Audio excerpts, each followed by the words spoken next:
So yeah, welcome guys. Thanks again for showing up here. This is like just a very casual webinar. I'm not like it's not leading to anything. I'm not selling anything. I just love talking about how change happens. And this is actually a webinar that I've done before. No, I won't say exactly the same things or anything, but a couple years ago, I did a webinar this week, a couple years into the new year on the same sort of topic. So I thought it might be kind of interesting to talk about like how this came about and why I'm here talking about this today. But I also want to say that, you know, if you're in the Little School of Big Change, if you've heard some of this before that I'm going to share, if you happen to have been on that webinar 2 years ago, I know some of you probably were, listen here now as if you don't know any of this, because this is the kind of stuff that it kind of has to be repetitive in a sense, but the more we hear it, and the more we hear it beyond like, oh yeah, I know that, and that makes sense. You know, it touches us in this place beyond our thinking mind. It really kind of gets in there. It really roots in there. And all the time we hear brand new things that we may have heard, like actually physically heard before, but we didn't hear.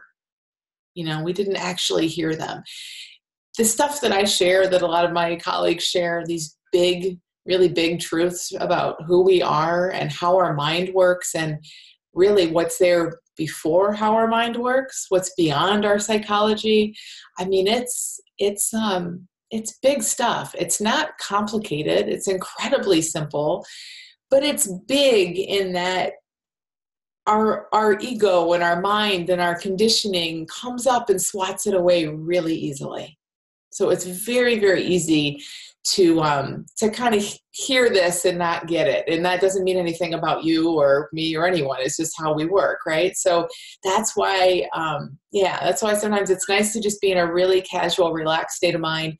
And even to have heard this stuff before, to know that you have, but just kind of pretend like you haven't, because there's a great chance that you'll hear it more deeply or hear something completely new this time around. So this webinar is about, the title is something around make this year you don't ditch your New Year's resolution. So the reason for that title and this sort of topic is that if you don't know, I wrote a book called Little Book of Big Change, and it's about change and how change really happens. And a couple years ago, it was about 2.5 years ago now, I was at a conference and I was talking with a guy about my book, and about, like, you know, the subtitle of the book is the no willpower approach to breaking any habit. So it's how we change, how we shed habits and anxiety and just step into any kind of big change in our lives without willpower, without kind of working at it, without discipline. Now, that doesn't mean we don't sometimes use those things, but they aren't the first tool in the toolbox. Like, that's not where we're turning. We're not saying, okay, I'm going to set these goals and break this habit, and I'm going to bring all my willpower to the table, and that's how it's going to happen. Again, they might show up. They're wonderful tools to use at times, discipline and effort and willpower. But they aren't really how deep and lasting change happens. So anyway, I was talking with this guy at this conference a couple of years ago about that. And he said, you know, there's this day in January that they've actually dubbed International Ditch Your New Year's Resolutions Day. It's January 17th. And I just thought that was the coolest thing in the world. One, because that's my birthday, which is tomorrow. So today is before the holiday. We haven't ditched our New Year's resolutions yet. But that day fell on that day, I thought was kind of perfect. And mostly because, of course, there is. Like, it made so much sense to me. And it's, 17 days into the new year is this day when everybody, of course, we're exaggerating here, but it's like we have 2.5 weeks under our belt of working at it, of getting up, going to the gym, eating healthy, not drinking, not smoking, whatever it is you're trying to do. 2.5 weeks, 17 days. And around that time, give or take, is when it starts really getting tough for most of us. So much so that obviously this isn't a real holiday, but just that it's one of those kitschy things that someone dubbed and that kind of stuck and that resonates with people. I think it just says so much about our experience with change. It really does. Like, yeah, that makes sense. A couple weeks is about what we have, and then it all starts to fall apart. And, two things in this kind of break my heart because I've seen it be different, and that's what I'll share. And I know it can be different for anyone.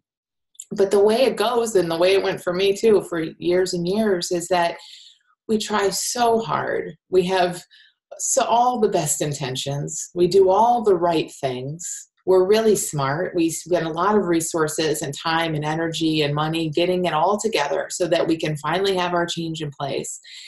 And, we just have the best intentions. And then we do it for a while, whatever it is. We go about our change attempts for some period of time. And then at some point, they kind of fall apart for many of us. Not always, but sometimes they do. Often they do. And what do? We don't say like, oh, I guess I just got to try harder on the 18th. Or, well, maybe that wasn't the right goal for me. We beat ourselves up. We think, what's wrong with me? I'll never change. I knew I couldn't do it. It feels so personal and so meaningful. And I know I've heard many of your stories. I've told my story billions of times, but it's like just that cycle of trying really hard, putting everything into it, having it feel so personal, like our worth and our freedom is on the line, and then having that quote unquote fail, having our change attempt not work the way we wanted it to. And then feeling, for me anyway, it was years of this over and over, then feeling so much lower than before I even started and just wanting to say, what the heck? Like, why am I even putting myself through this? I mean, I can't tell you how many times I said, fine, I'm just an anxious person. I'm just have an eating disorder for life, because that is far easier than getting all excited, doing everything I could, and then failing, and then thinking, I guess change is not in the cards for me. It felt like the easier path to just live with it. And that sucks. I mean, that's not how it's meant to be, and not how it has to be for any of us ever. But that's where our best thinking takes us sometimes, when we've tried and failed. So it's heartbreaking to see that. And then to have people say, totally understandably, well, change is hard. Maybe change isn't possible for me. Like, do people really change? Because I haven't seen it, and that's such a common thing out there in the world. And it isn't because we're weak, and it isn't because we are failing ourselves, or we're doing it wrong, or we don't have enough willpower, we don't have enough discipline, we can't change. It's definitely not because we can't change. It's not because we're broken. It's simply because the way we're going about it is a way that's not sustainable. The way we're going about change, and I'm just speaking just generalizing here, but in general, the way we go about change, it takes a lot of work and a lot of effort, and the average person can sustain that for about 17 days. So it's like, it's just like, it's like saying, oh, why couldn't I ride my bike for 300 miles? Well, it's not that you're a weak person. It's that the average human being isn't designed or meant to or able to ride their bike for 300 miles. Like, there's a different issue here, and it's not about you. It's not your problem, So to start to see that, like, wait a minute, what if that is it? What if it really just is that the way we're going about it is fundamentally flawed? And that's not our fault either. And what if the way that we're going about it is fundamentally flawed because beneath that, what we understand about ourselves, human beings, how we work, is fundamentally flawed? And again, none of this is our fault. It's just this massive misunderstanding that we've been kind of caught up in. So let's look at how people go about change in general. If you if you have a habit that you're trying to break, or let's just say you want to maybe start a healthy habit, you decide this is your year, you're going to become a regular exerciser, you're going to eat healthy, you're going to finish your book, you're going to have patience with people in your life, you're going to be kinder, or whatever it is, or you have some habit or something that you're trying to get out of.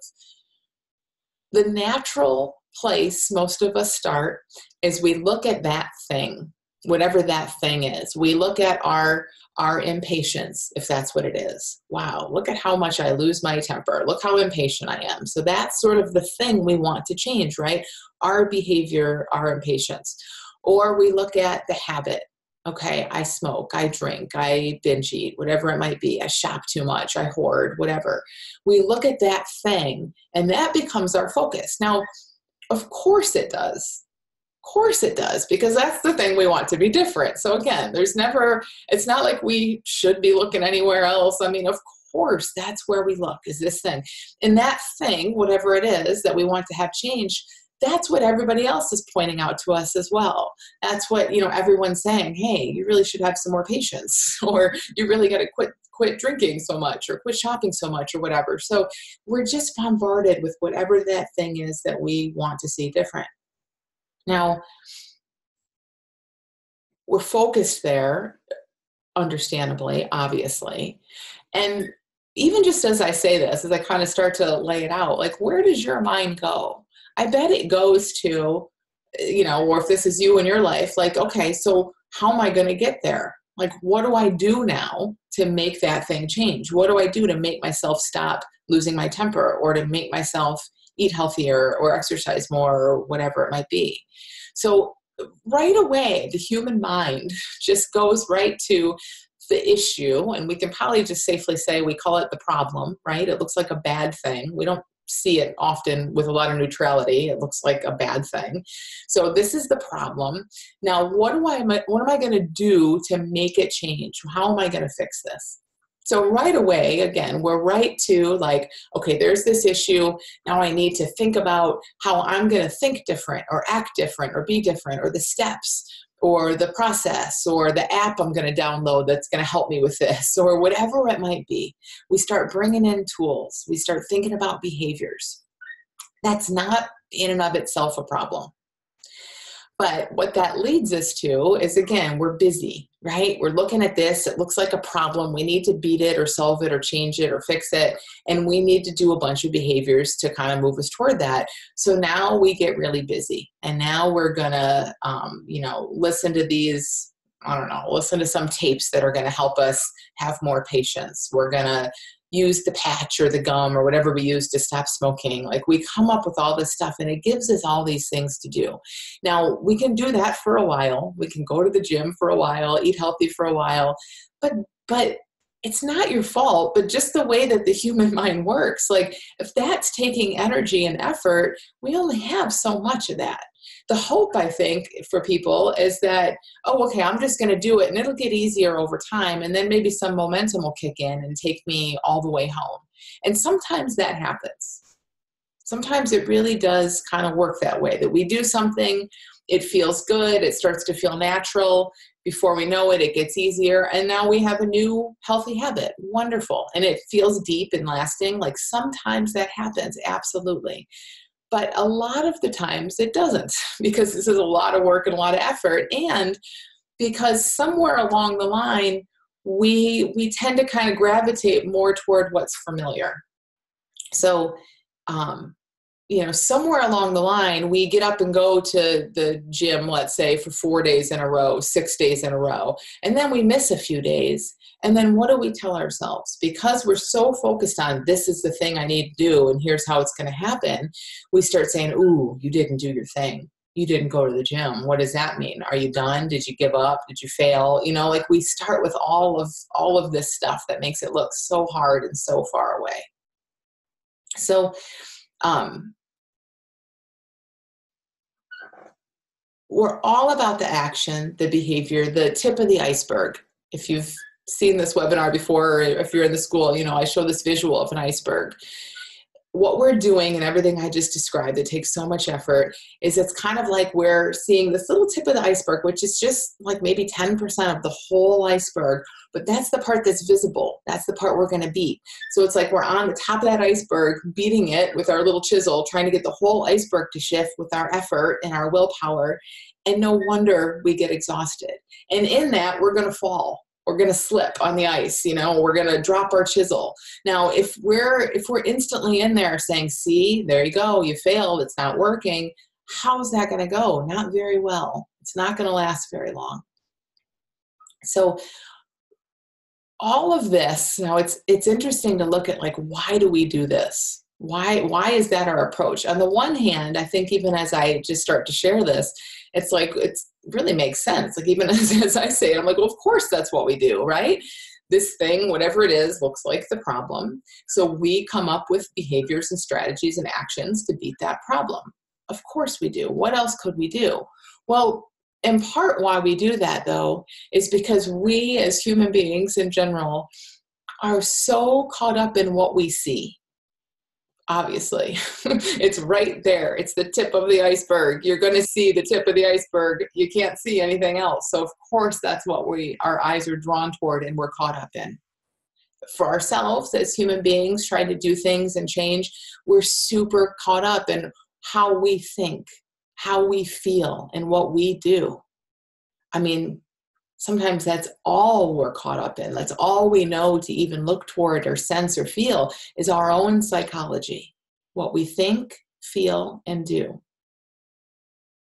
Because that's what's huge. That is our whole experience of life. I mean, what we think gives us our whole reality of life. In any given moment, we aren't seeing as if there's some clear camera where we're taking a snapshot of what's around us. I mean, we're seeing through a layer of thinking.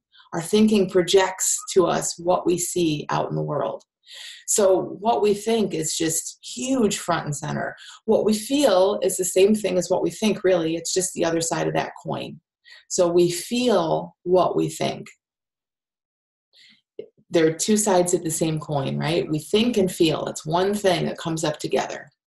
And then based on that, we do things. So when we feel bad, we instinctively do whatever we do to try to feel better, right? That's just kind of our natural instincts. And our behaviors are obviously very visible to us and everyone in the world around us who's commenting on them and telling us to change them. So our psychology, our human psychology, thoughts, feelings, behaviors, gigantic. And when that's all we know to look toward, and again, like, I think for a lot of people it is. Now, we might know and we might sense, and especially if you're spiritual or religious or any of that, you have some orientation that there's something bigger perhaps beyond your psychology. But I mean, moment to moment, day to day, we're pretty much in our thoughts, feelings, and behaviors. It takes a bit to really have explored what's beyond that. And that's what we're going to start to do even here today. But for many of us, we're just in that psychology. So of course, what we do is we just try to change the experience. We try to change our thoughts. We try to change our feelings, or we try to change our behaviors.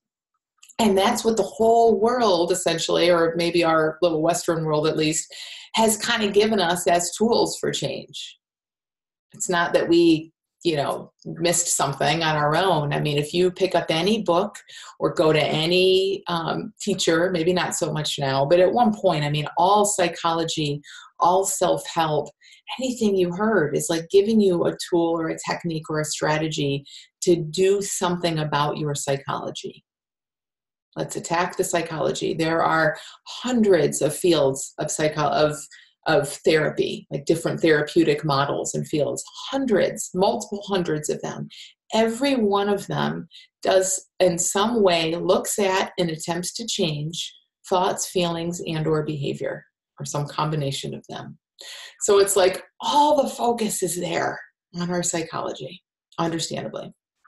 But again, where that leads us is kind of running in circles sometimes. It's hard to change our thoughts and feelings, isn't it? I mean, that's what we see. That's why people walk around and say change is hard. Why isn't it working for me?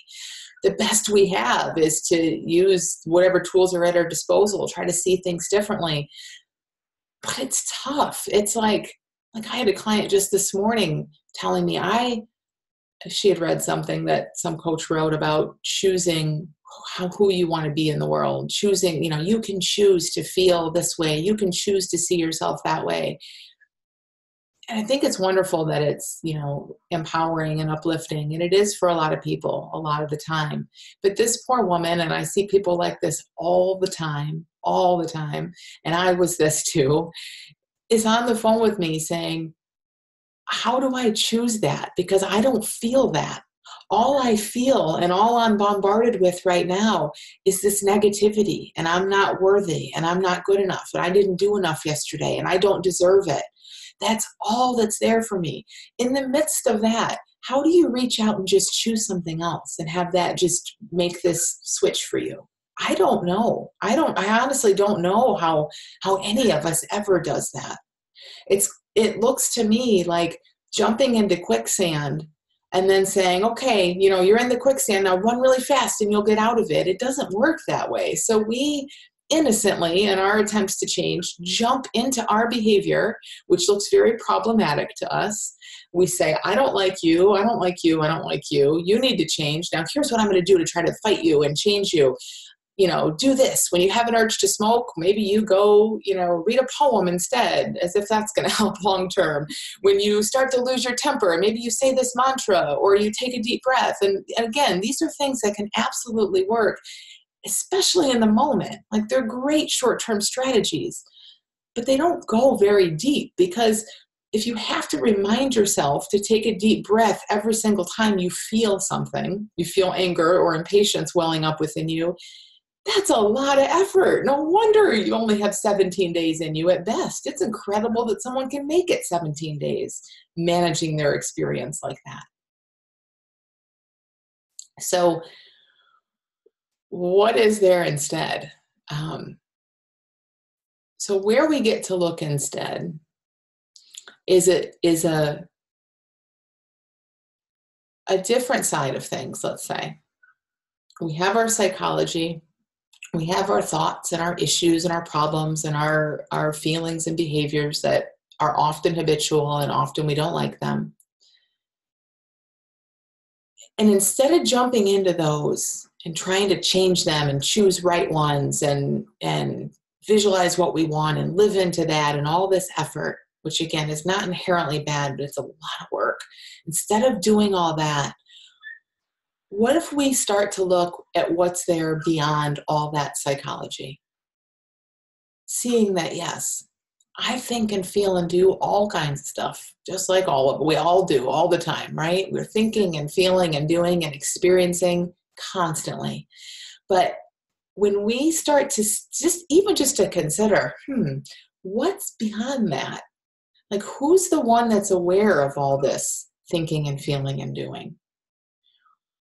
How do I know that I'm doing all that? If we're in it, like sometimes we feel like we're totally in it and we're just these kind of, we're just being run and we're just sort of robotic and just in life and we're not in control of anything. Sometimes we're so in our experience, it feels like that. It's like we're collapsed with it.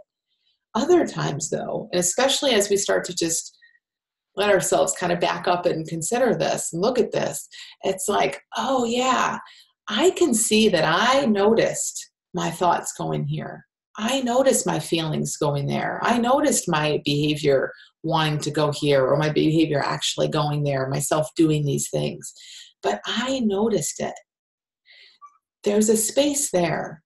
And when we start to step back a little bit and get curious about all of this moving, it's incredible what happens, and that there's that space between us and it begins to grow a little bit.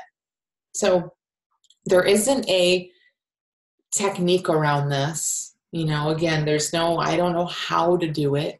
No idea how to do this. But what I do know from sharing this with thousands of people, probably tens of thousands by now, is that when we just wake up to the fact that there is a whole us beyond our psychology, it truly is like we had these glasses on our entire lives, and someone takes the glasses off a little bit. Now, maybe you're still seeing through them. You know how like you can take your glasses off and hold them here and you can still kind of see through your prescription, but you can also like see around your prescription. Maybe it's like that a little bit at first. We're still sort of staring through it. I mean, we're human beings, right? Like our thoughts and our psychology is literally in our head. It's being broadcast in our head, and it creates everything we see. So it's not that that's going to instantly go away, but it's that our relationship with that, in a sense, starts to be a little different. And what we see is that, I mean, I don't know what we see. We see what we see. We see different things all the time. But in this moment, as I share this with you, what I see about that is there are so many levels at which we are caught up in our experience.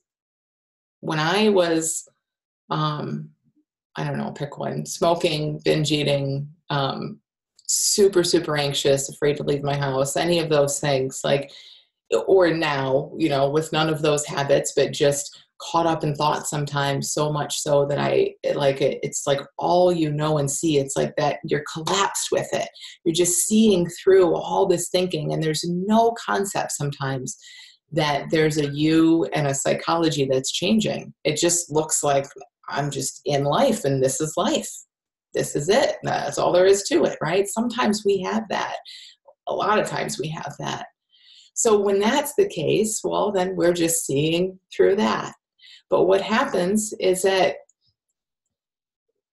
we start to get aware that that's going on. And then there's like, you know, again, this distance between us and it. And we start to notice, wow, our thoughts and feelings and behaviors, our preferences, our opinions, how we feel, our moods, even our personality. I'm feeling outgoing, I'm feeling shy, I want to talk, I don't want to talk, whatever that is. It's fluid, you know? It comes up and it changes. And we get to get curious about and play with this space between us and it, where life is playing out, experience is playing out, but we aren't in the quicksand of it. You know, we're back here and we see it, and you just sort of notice it. And it makes for a really different experience. Again, I don't, you know, there is no way to do this, but I mean, to just kind of stay open to that and have it in the back of your mind, it naturally starts to put you in a place of seeing yourself and your issues a little bit differently. So again, when we're caught up in any kind of, in the midst of a habit or an addiction or anxiety or depression or any of that, or even just confusion or something in our lives that looks like a major problem or major issue that we need to work out, some kind of pain, suffering, issue with family members, hating your career, or like any of that, that's coming to us. Now, there's a real world out there and stuff is happening, but that experience, and all experience, is coming to us from our thinking. That's part of our psychology. Our experience of it is made of our psychology. So again, what we have been innocently told to do, what we tend to do, is we dive right into that because, darn it, we're going to fix it. You gotta love us. I mean, we don't just roll over and be like, okay, life sucks, I'm suffering, I quit. You know, I mean, it takes a long time to get us humans to quit. Many of us never ever quit, which is, you know, creates its own issues. But we don't just roll over and take it. We jump in and we say, what's wrong here and how am I going to stop it? But if you kind of get this sense again of in us, a you that exists beyond your psychology, and in that place, it all is well. In that place, there is no problem. You're thinking problems, you're feeling things you might not like, you're experiencing things, your experience is moving and changing, and it's got stuff to it, content to it, but you are back here, you're okay. does it make sense to dive into what looks like the problem, especially when that takes us down like quicksand so often, and try to manipulate it, try to choose a better thought, try to think this instead of that, try to feel that instead of this? I mean, it's a mess. It's a mess to dive into it. So we get the opportunity to start to stand back and just see it with a bit more distance. And the beauty in that, I mean, there's a lot of awesome things in that, but one thing that we see that I think no one really knows, no one really acknowledges, or, I mean, we haven't been told this, so it's not our fault, but that feels kind of shocking sometimes, is that experience, it truly does just come and go on its own. And even as it's there, it'll start to morph and look different to you. So sometimes, I mean, you can be in suffering of any type. Let's say you're in suffering, but you start to get curious about, oh, who's aware of this suffering? Like, who am I? I'm not suffering. My psychology is suffering with something. My mind is struggling with something. It's running itself in circles and chasing its tail. Now, if I don't get in there and try to fix it and change it, I'm back here again. And it's almost like watching it play out. It's almost like you're watching a suffering scene in a movie. And please, if you're kind of new to this, I'm not at all. This is not about not feeling what's going on. I'm not in the least bit trying to help us kind of distance from our feelings so we don't have to like feel stuff and live life. We're just simply looking at how it actually works, who we really are, and how our psychology actually works. So you kind of notice that, you kind of notice that from a distance, things look and feel a little bit different. And that stuff that's out there, it's always changing. It's always shifting and coming and going. And especially when we don't identify with it. See, the thing that's so sticky is that when we think and feel and do stuff, we think it's us. We just call that me all the time, right? Like, I smoke, I drink, I hoard, I shop too much, I have no temper. All the time. That's how it looks in our heads because it's coming from within us. It makes sense, right? But we identify with that stuff, but we aren't that stuff. We are completely peaceful, habit-free. Like, we don't have issues. We experience the stuff, and then we innocently attach it to us. We grab it and say, that's mine. This is my problem. This is my thought. I have this issue. Think about that. I mean, it's changing and moving and wanting to change and move. But in our innocent misunderstanding, we just take it so personally. And it is not personal. One of the absolute, like, I can still like get giddy just thinking about this, and it's been years. One of the most freeing things I ever heard was this idea that our thoughts are not ours. Not that they aren't us. I mean, they aren't us either.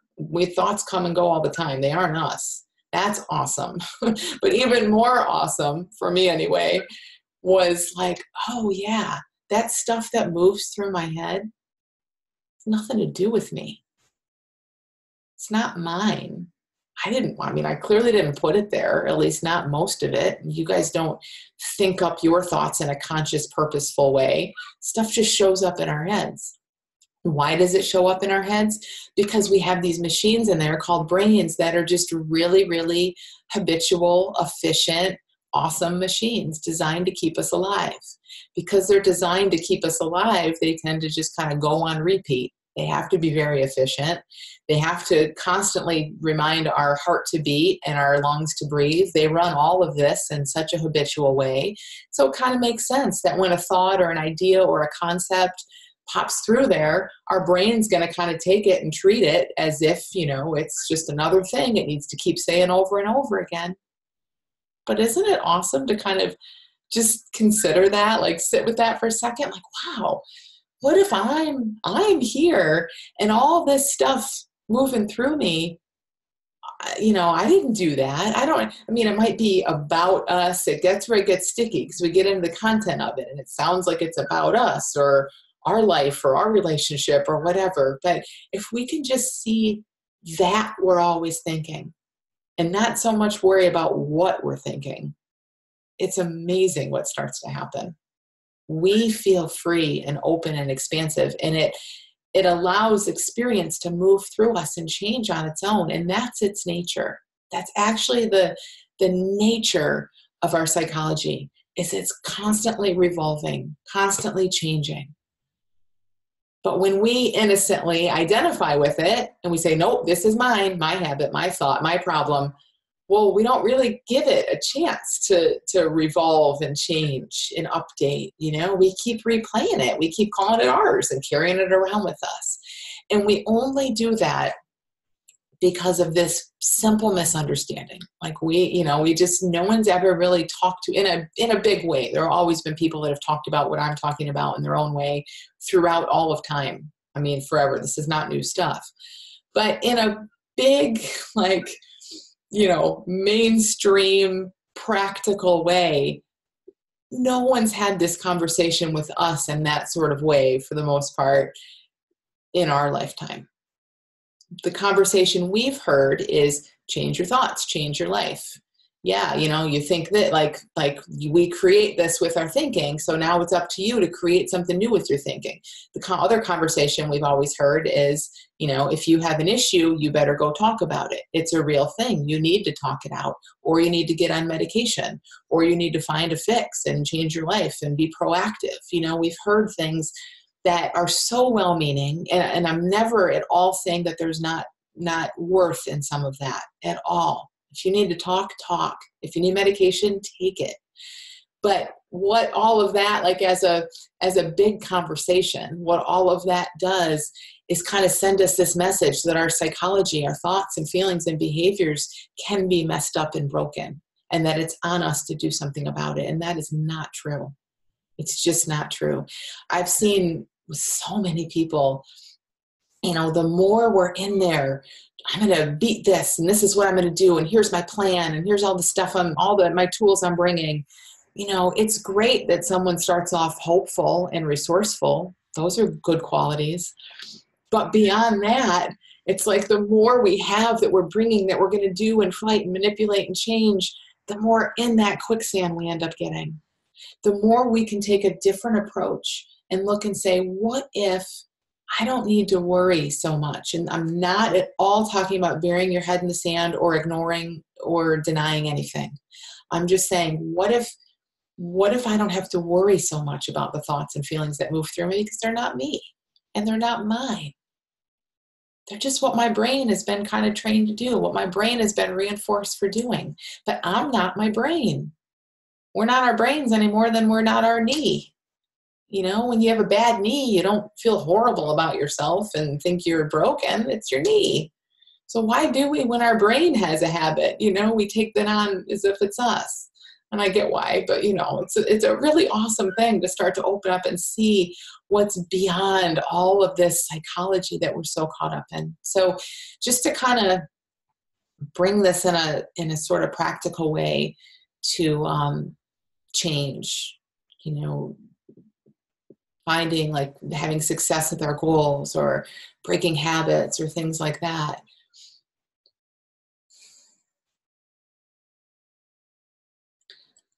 It's less about what we're going to bring and do and make happen. Because again, like those might be tools in your toolbox, and those might be things. There's a time and a place for tools and willpower and all of that. But they deplete us. They take energy, they deplete us. And even when they work, it's this sense of like we've applied a Band-Aid. We've put a patch on it. It's good for now, but we still think that all there is our psychology. So when the next thing comes up, we're screwed. Like, this is why there's so much habit swapping out there. If you haven't experienced it, maybe you've heard of this as a concept. I mean, it's why you can go to any kind of, meeting and find the average person who's had an addiction to something, and they've probably had an addiction to a bunch of things. And if their addiction is wonderful, but then they go outside for the smoke breaks, or they drink 5 cups of coffee, or they, and it's not on them, but this is what happens when we just try to fix the tip of the iceberg. Something else comes up, because the change we've experienced is a Band-Aid. It's not deep and lasting. We haven't seen ourselves or who we are or our experience in a different way. when we get beneath that tip of the iceberg, and we actually have a foundation shift where we've seen who we are, we've seen, oh, I'm the container, I'm the awareness, there's this bigger, always healthy, always habit-free, always resilient me. And I experience problems and issues and habits when my mind is racing and I'm in my psychology.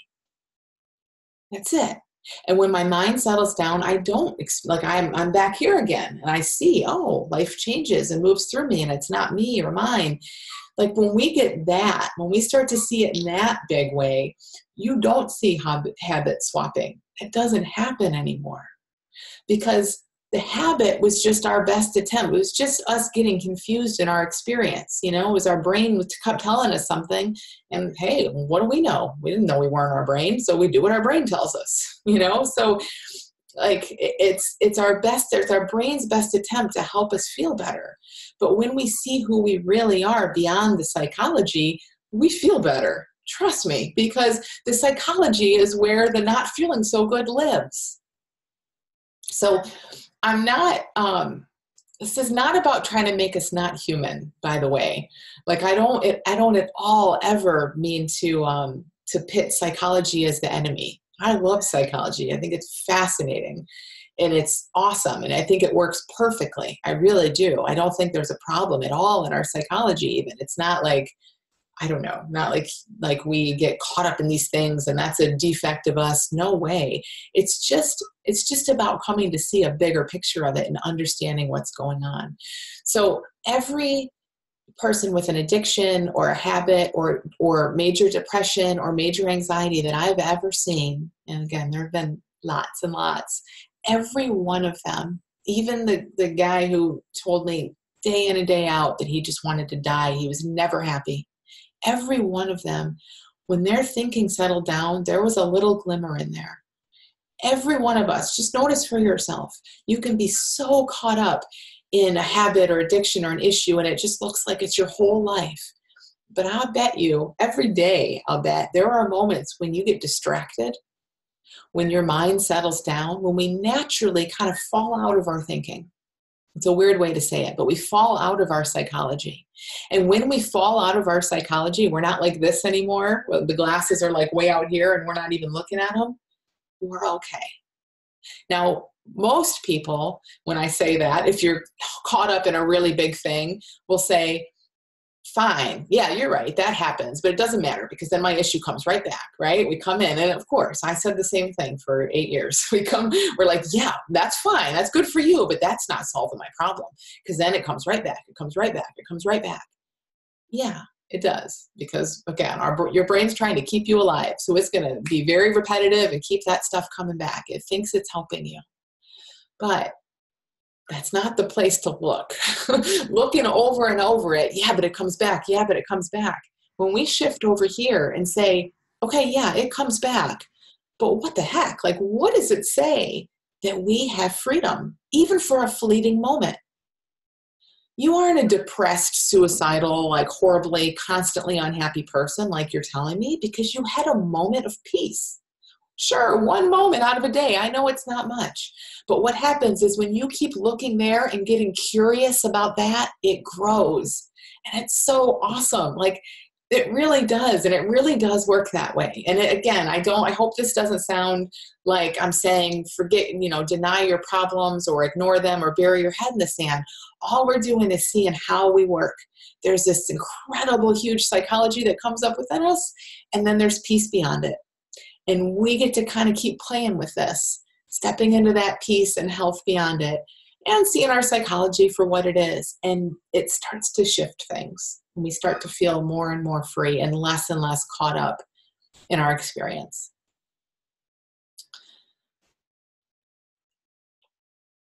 So I talked a little bit more. I want to turn over to some questions. I talked a little more just because, just what I'm used to talking about and to is kind of people who are looking to shed a habit or anxiety or make that kind of change. And I know maybe some of you are here wanting to add something positive or, be more productive in the new year or something. And I just want to reassure you, it's all the same. It's all the same. So if you're having you have a question about something like that, or if that's kind of what you're up to.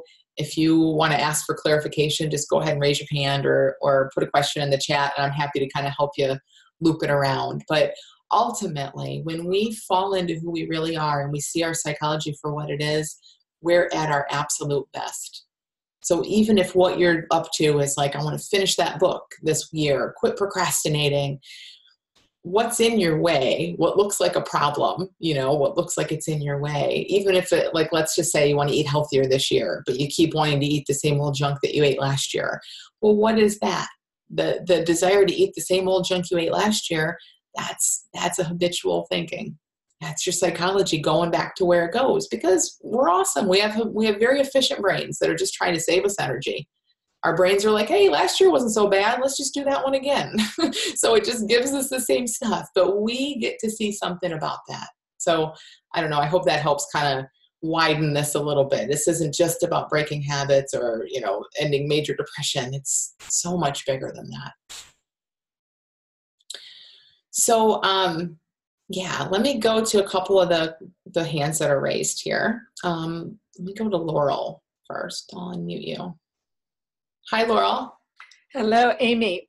So I just have such appreciation for you and love what I listened to your podcast and shared it widely. Love your work. So I experience contrasts like Cinderella before and after the fairy godmother, where I feel in my expansive, issueless, loving space, and then fall back into the other, where I remember it as a vague, I remember who I really am, but only vaguely, and the other feels so painful. Mm-hmm. And so I'm wondering, I'm listening to Joe Dispenza. I don't know if you ever listened to him, Dr. Joe Dispenza, and meditations to strengthen who I really am versus just trying to remember in the midst of the storm. Yeah. And I'm wondering what your thoughts are. Is it just, well, whatever works for you?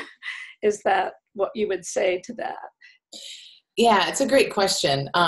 Ultimately, yeah, I think it is whatever works for you, because, really, if we just look at it in a super practical way, if I told you something else and that didn't resonate, you're not going to do it, and you shouldn't if it doesn't resonate, So if the meditations feel good to you and they work for you and they help you, by all means, do that. Do whatever helps you.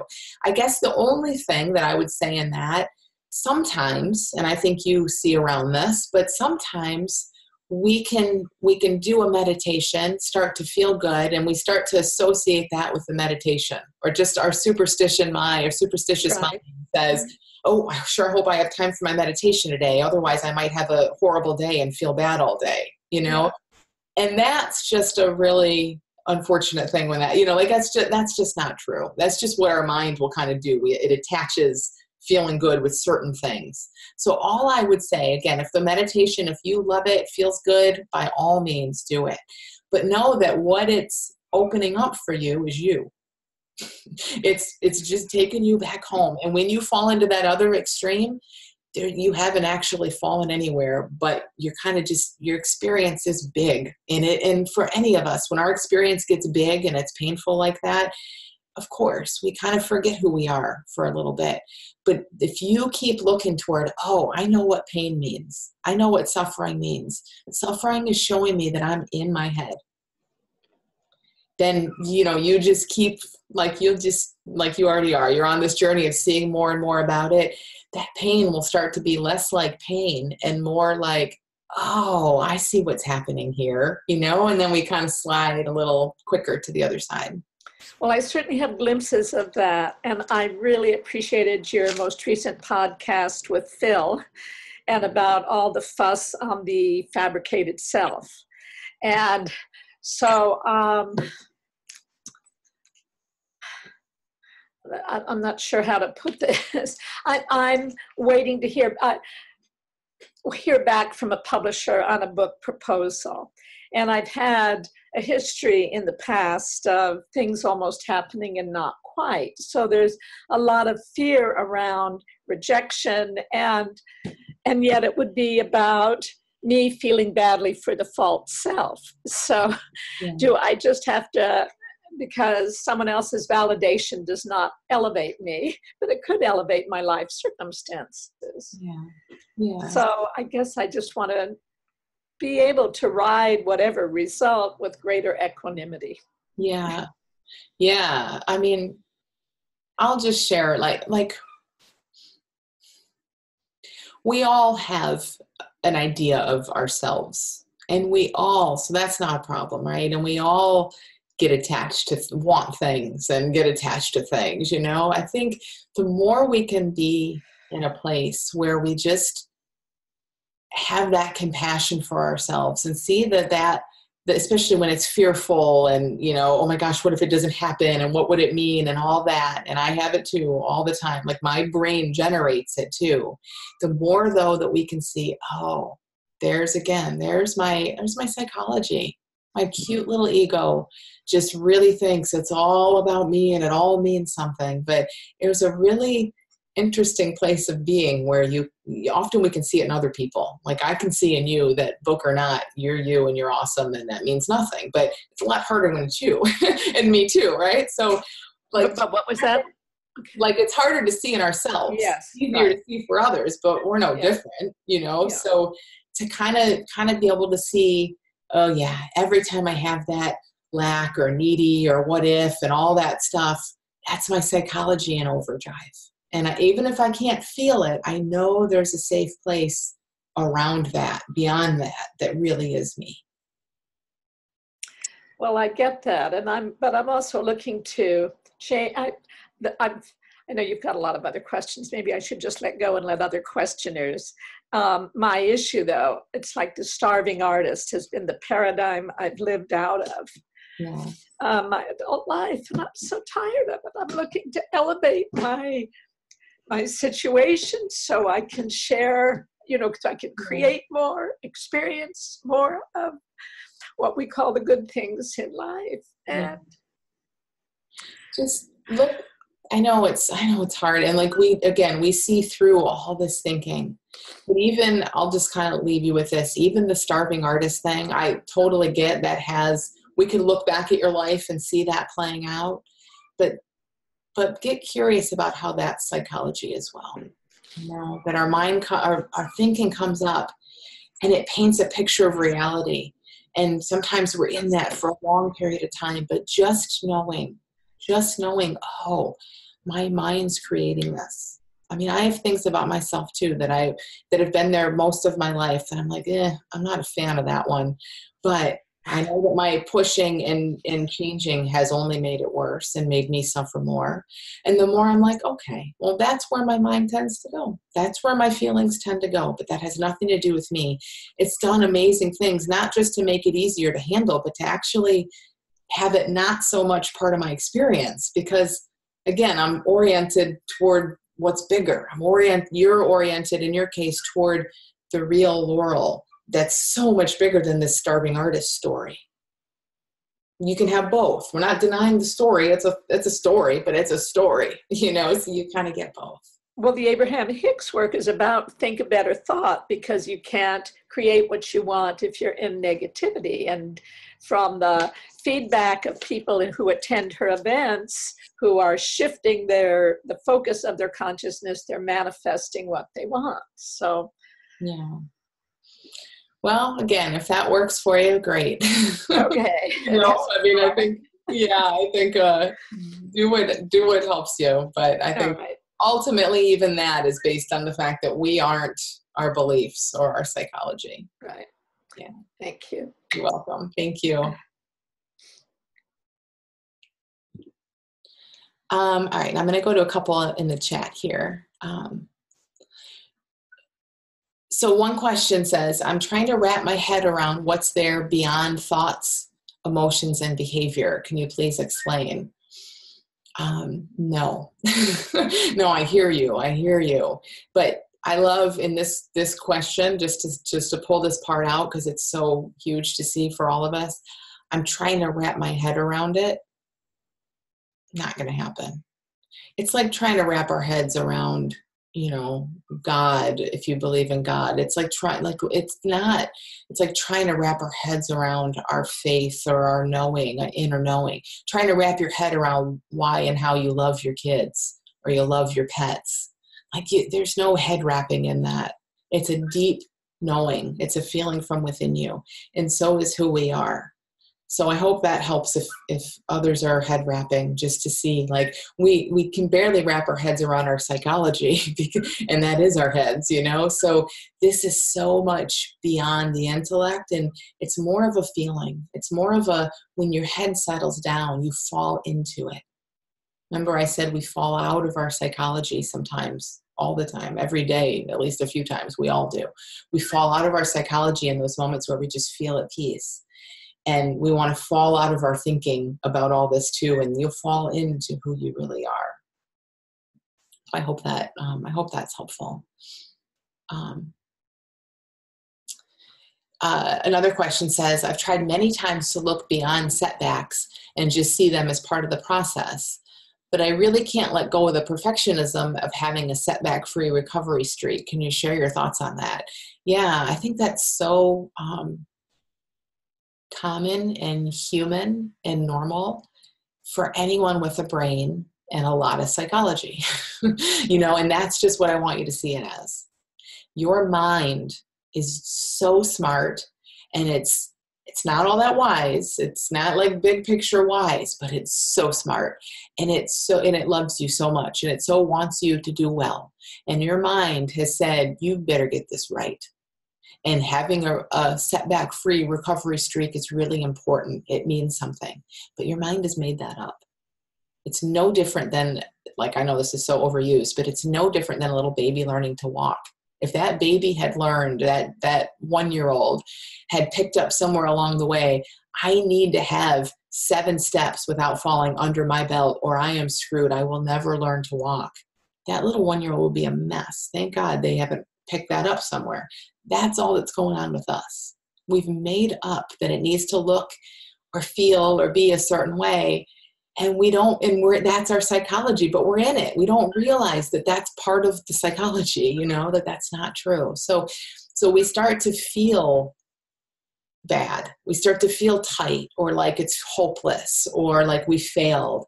And from that feeling, we get to see, oh, I'm in my psychology. We're either open and we're just in life, or we're tight and closed and we're in our heads. Now, it's not a either or like I'm painting it out to be, but take that on as an illustration and see. When we're open, like Laurel said, we're like great and in life, or we're in hell, but hell isn't hell. It's just thinking and feeling that feels really real. That's all it is. And we're always bouncing in and out. See, that's the thing. If we can know we have this natural momentum within us that moves us in and out of both. Now, it doesn't have to be hell when we're in our psychology, but we're in thought, we're in our head, we're really caught up, and then we fall out of it.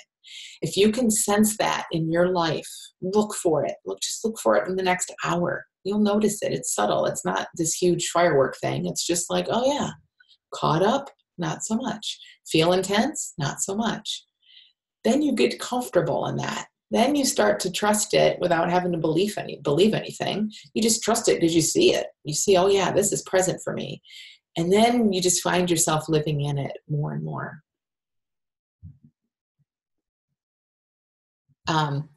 Another question, Claire, a really similar one. I struggle to acknowledge thoughts and not analyze them. I struggle to get away from habitual thinking. I mean, yeah, because we're so oriented, we're so there.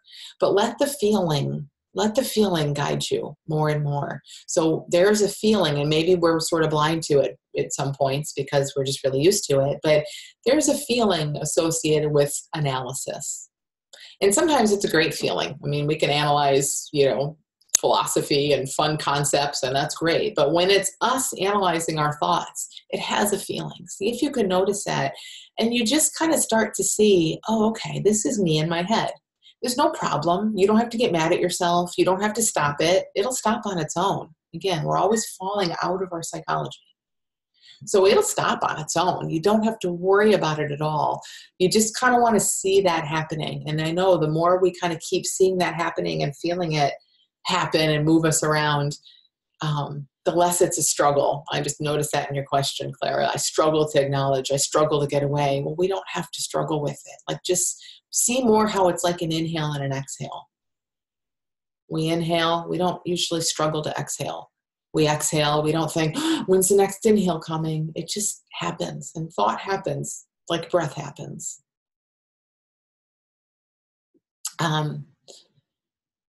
Yes. Another question about, and then I'll go to a couple of hands that are raised.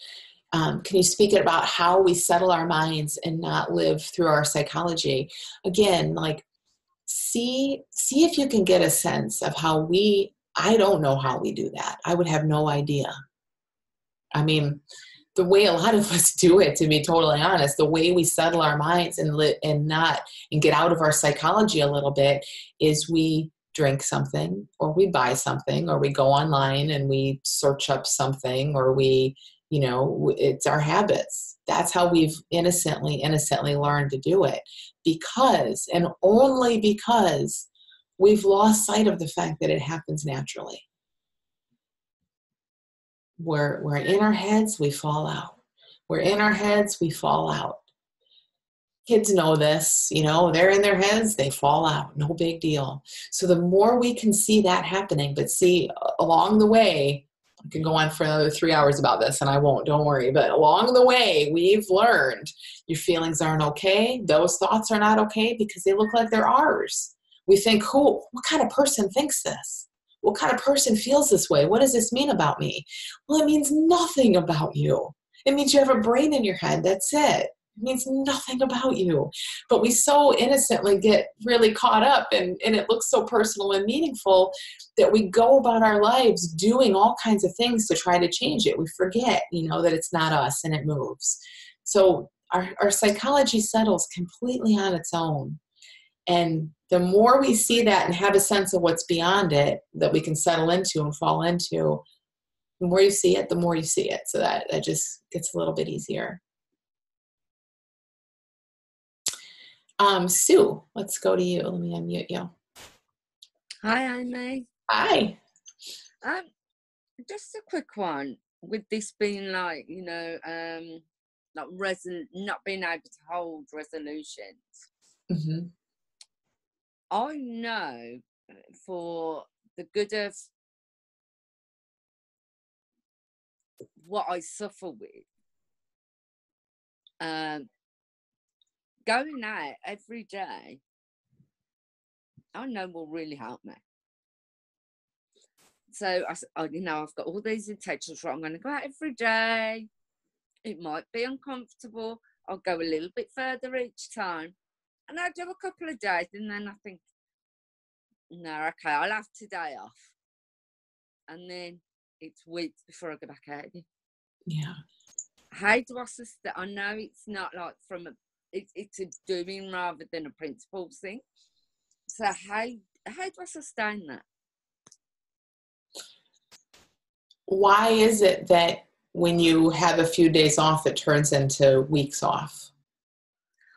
Because I have a massive avoidance habit. So I will then avoid going out. So you can get yourself to go out for a certain amount of time, but then kind of like we're saying, right, after a certain amount of time, that energy and discipline, it kind of falls away. Absolutely, yeah. Right, because you run out of resources, of course. And then for a couple, I'll do a couple of days and I feel great, and I'm I'm getting somewhere. And then it's like, what, I've worked so hard, I'll give myself a day off, and then I'm back. And it's almost like, I'm punishing myself because I'm not doing it. And I know that that's the way for me to overcome. Well, is it?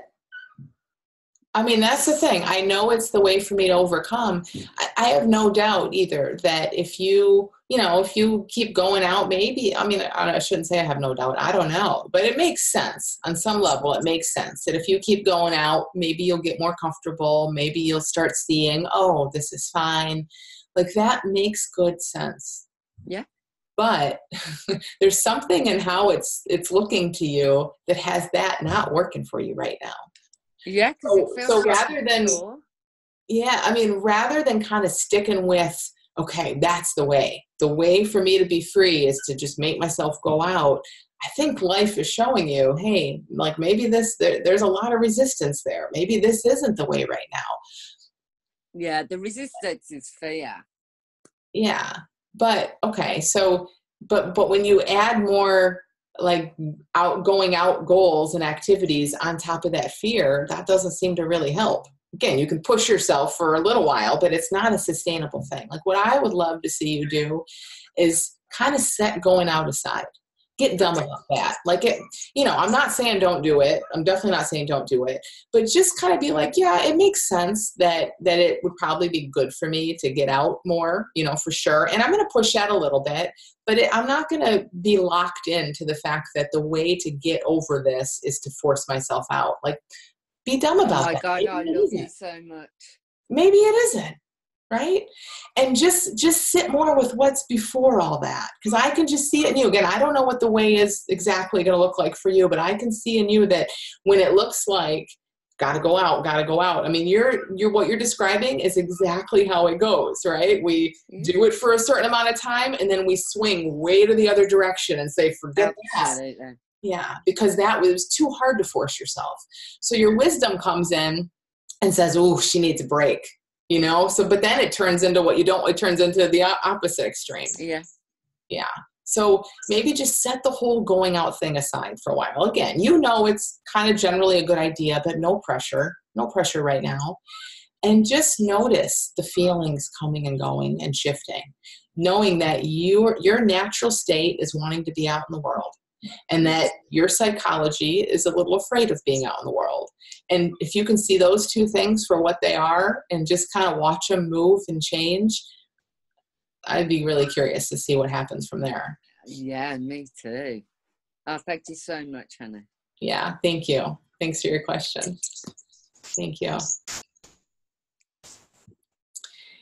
Gail. Yeah. Hi, Gail. It's so great to be here. I'm really enjoying this conversation. So I'm just trying to get an idea. So as a coach, I personally haven't worked with a lot of people that have particularly had habits. My coaching seems to be in a different direction with different kinds of clients. So I'm wondering, so say somebody is trying to lose weight because they maybe not only do they want to look better, but they know it would be healthier. And if they're beginning to have a sense of that space that you're talking about and who they really are, have you seen it play out to where, I mean, somebody might say as devil's advocate, well, then why would they ever want to lose weight if they're okay, if they're healthy and okay where they're at? But is what you see people just sort of gently and naturally figuring out how to lose weight without that resolution kind of resolve? I don't know if this is making sense, but it is. Like, how does that happen? Almost, well, I was going to say almost always, very often, that's what happens, what you're describing. So it's like our mind, our ego, our psychology, let's say someone really is unhealthy or just deeply wants to lose weight. Like it's just what they want, right? Now they'll hand it over like we do. We hand it over to our mind and we say, okay, make this happen. How's it going to happen? It's a problem. We have to make the opposite a problem. It's a problem that you weigh this. You need to get here. And then it's kind of a mess. But then as we start to see, okay, wait a minute, like you said, let me kind of connect with who I am and see, yeah, I have all kinds of thoughts and feelings and opinions about this whole weight thing. But if I can watch them play out, if what's natural and really deep for them is that they want to lose weight, what tends to happen is they kind of move toward their natural balance, because we humans we have this balance point, whatever that is or mean, psychologically, emotionally, physically, we're always kind of moving toward health and homeostasis and balance. So if that's what that is for a particular person, the more we let go, the more we bounce back to kind of where we want to be. Now, what I also see happen a lot, though, is somebody's desire for weight loss or anything else is not a physical thing, and it's pure ego, and they're thinking it because they think that's what's going to make them happy. And then it doesn't necessarily happen the way I said. Then when they get to like fall back into who they really are and see those thoughts for what they are, maybe they don't lose weight. Because again, for that person, that would take effort and pushing and manipulation to make it happen. Does that make sense? Like those differences? Yeah. It does.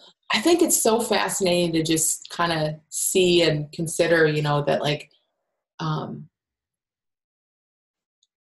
everything in us is moving us towards thriving, whatever that means, towards some bigger health and peace. And that's a done deal. Like that's always happening. And then what we have to contend with, if you want to put it that way, is our psychology thinking that it knows what's going to help us thrive.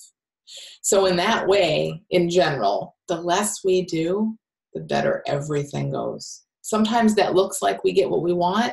Sometimes that looks like we don't get what we thought we wanted, but we get what we need instead of what we thought we wanted more. Okay. So I can really see how that separation between who we are and our psychology, like how important it is to see that just a little bit. Because otherwise, it looks like it's all one thing. Yeah. Yeah, exactly. It looks like it's all one thing. And if we aren't feeling well, all we see is one thing, so it's like we have to go headfirst into that thing and change it. Something's got to change. And it's just it's like quicksand. It's just a recipe for more suffering. Yeah. All right, cool. I think I've seen something different, because a lot of times I go into this conversation, I don't mean to, but it's like, oh yeah, I know that. Yeah, I know that. Yeah. Okay, cool. Good. Awesome. Thank you.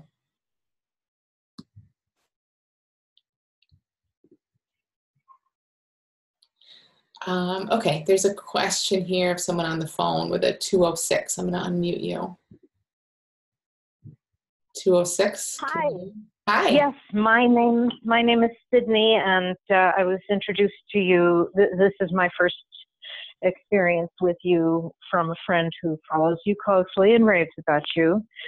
And I am someone who wants to lose weight.